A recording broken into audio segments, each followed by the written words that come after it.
या कुणीतरी मारण प्रयोग केलेला आहे, कुणी वशीकरण केलेलं आहे, अचानक पैसा टिकू नये म्हणून काहीतरी त्याचं हे केले, अशा प्रॉब्लेम्स येईल.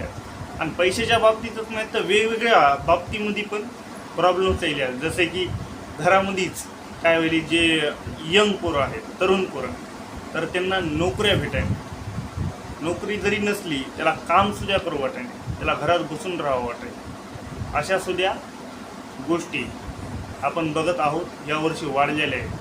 की तरुण पोरं ह्यावर्षी काम करू वाटायला, काम जास्त आळस भरला आहे, त्यांची इच्छा मिली कामाप्रती, अशा सुद्धा घटना भरपूर जाग्यावर घडून आलेल्या आहेत. आणि सर्व होईल फक्त शनिदेवामुळे. आणि शनिदेव काम करायले फक्त तुमच्या कर्माचं फळ देण्यासाठी शनिदेव असं करायचे. भरपूर